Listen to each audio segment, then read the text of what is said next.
Isa nga mo ng sample dyan, Papa Benedict.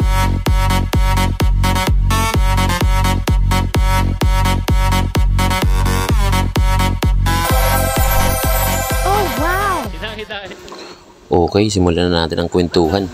Dahil nga hapong-hapo na si Kuya Mowin, nagpasab muna ako at nag-request naman muna itong dalawang bata, anak na mga kumpare ko at mga kagrab ko. Sila daw muna bahala mag-vlog, kaya hinayaan ko muna yung drone sa kanila. Tuwan-tuwa sila kasi sumusunod yung drone. Naglaro nga pala sila dyan ng mata-mataya, kaso laging taya yung drone, wala kasi siyang kamay.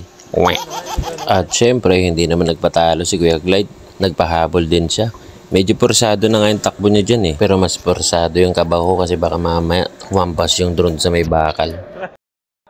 Ano pa nga ba, hindi magpapahuli ang mga tito niyong malulusog. O, temo si Kuya Jim o. Tuwan-tuwa. Sige nga Kuya Mowin, pakita mo sila. Ba, humilingi pa ng bola si Mokong o. O, diba? Kung mapapansin nyo dyan, mas mataas pa yung lata ng Rino kaysa sa talon ko.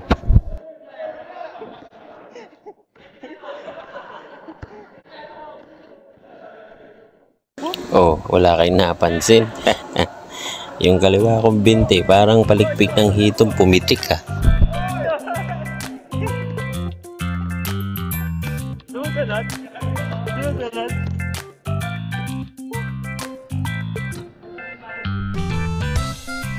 Medyo malungkot nga lang.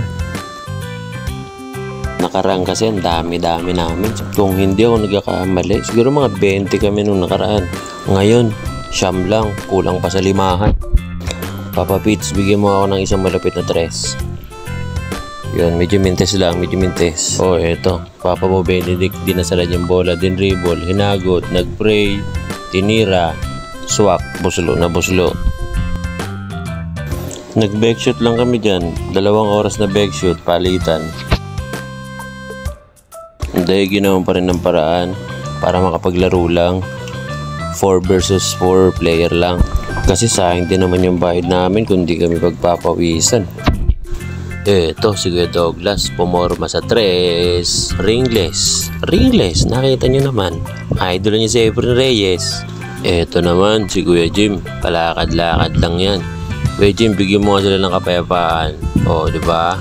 Ang totoo, idol niya kasi si Rastaman. Ayun, nagpakitang gilas na naman si Kuya Douglas. Alam niya kasi makukuhanan siya ng drone eh. I shall return. Baka Kuya Douglas yan.